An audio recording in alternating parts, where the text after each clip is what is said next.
इंदौर की central jail परिसर में जेल बंदियों के जीवन में व्यापक सुधार हो सके, इस उद्देश्य से शांति और अहिंसा का संदेश देने वाले तथागत गौतम बुद्ध के उपदेशों पर आधारित प्रवचन का आयोजन किया गया।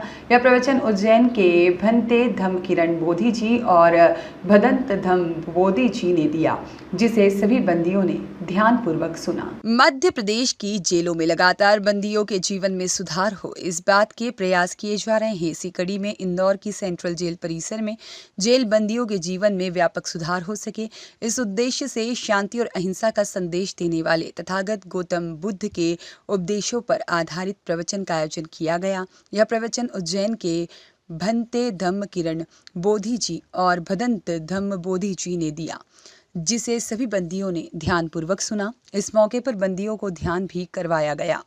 ले आए, सांस की चौकीदारी करवाए, सारा ध्यान नासिका के द्वारों पर केंद्रित करें। गर्म आ रही है कि ठंडी आ रही है, इसी का निरीक्षण करते जाए, इसी को देखते जाए। बस सांस आ रही है, सांस जा रही है, किस नथुने से आ रही। जेल में हुए प्रवचन के दौरान जेल अधीक्षक अलका सोनकर भी मौजूद रही, जिन्होंने बौद्ध भंते द्वारा तथागत बुद्ध के उपदेश दिए जाने की जानकारी मीडिया से साझा की। आज केंद्रीय जेल इंदौर में पहली बार जो है बुद्ध धर्म से संबंधित जो है उपदेश देने के लिए आज हमारे बीच में उज्जैन से जो भंते बौद्ध जो है किरण बोधि जी जो है यहाँ पे उपस्थित हुए हैं, उनकी पूरी टीम है।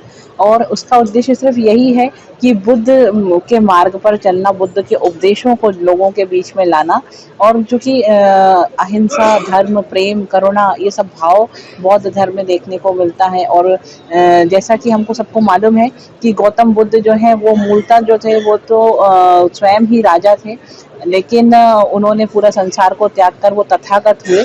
तथागत मतलब जिन्होंने ज्ञान की प्राप्ति कर ली हो, तो उनके संदेश को हमारे बंदियों के जीवन में किस तरीके से पालन करना चाहिए, कैसे क्रोध पे संयम करना चाहिए, किस तरीके से अहिंसा का पालन करना चाहिए, सब चीज़ों को ध्यान में रखते हुए आज जो है इनके बीच में जो है हमारे बंते जी आए हुए हैं, जो कि यहाँ पर उनको उनके सद्मार्ग पर चलने का मार्ग बताएंगे। इस मौके पर भंते धम्म किरण बोध जी ने कहा कि उपदेश का मुख्य उद्देश्य बंदियों के जीवन से दुखों को कम करना और उन्हें सत्य और अहिंसा का संदेश देना है।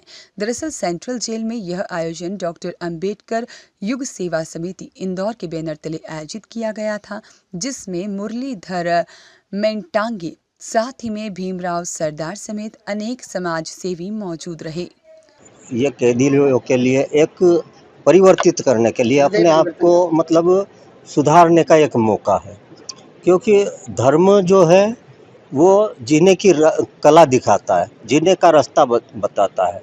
और उस रास्ते पे अगर आदमी चलता है तो अपना जीवन सफल कर लेता है, दुखों से मुक्त हो जाता है। ये दुख दूर करने के लिए भगवान बुद्ध ने जो रास्ता बताया था, उसी मार्ग को हम, उसी बातों को हम यहाँ लोगों के सामने रखेंगे, कैदियों को बताएंगे कि कैसे अपना दुख दूर करें। नहीं तो जीवन में, सभी के जीवन में दुख है, दुख है, इसलिए उसका कारण भी है। बगैर कारण से कोई दुख नहीं होता, बिना कारण से कोई भी दुख नहीं आता। ब्यूरो रिपोर्ट, सत्याग्रह न्यूज़, मध्य प्रदेश।